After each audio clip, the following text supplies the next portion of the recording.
2 minutes pour comprendre. Aujourd'hui, les bouffées de chaleur. Je suis avec le docteur Odile Bagot. Odile Bagot, vous êtes gynécologue. Vous êtes aussi l'auteur de Ménopause, pas de panique. Alors, les bouffées de chaleur, qu'est-ce que c'est et à quoi c'est dû? Les bouffées de chaleur, c'est ce qu'on appelle un trouble vasomoteur.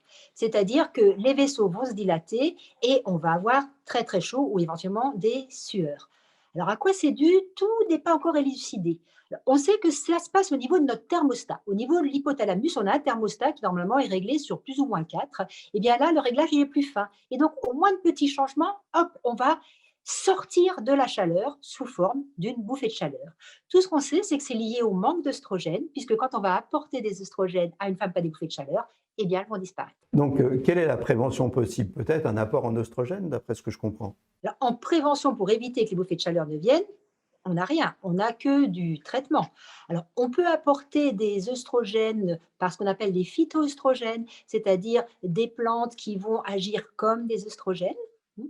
On peut aussi jouer un peu sur la régulation de la température. Alors, on a un acide aminé qui s'appelle la bufène. Certains antidépresseurs jouent aussi sur le thermostat. Et quand ça ne suffit pas, et s'il n'y a pas de contre-indication, évidemment, quand on vient vraiment combler la carence en oestrogène, les bouffées de chaleur, en général, disparaissent. Et ces bouffées de chaleur, elles finissent par disparaître pour toutes les femmes, ou alors il y a des femmes ménopausées qui ont des bouffées de chaleur tout le temps? Il y a des rares femmes qui ont encore des bouffées de chaleur à 80 ans, c'est vrai, mais grosso modo, donc 3 quarts des femmes ont des bouffées de chaleur. Sur ces 3 quarts de femmes, au bout de 5 ans, à peu près la moitié ont quand même encore des bouffées de chaleur, mais elles ne sont pas vécues de la même manière pour tout le monde. Elles sont en fait plus ou moins pénibles selon les femmes. Voilà, bouffées de chaleur, on s'habitue ou on les traite?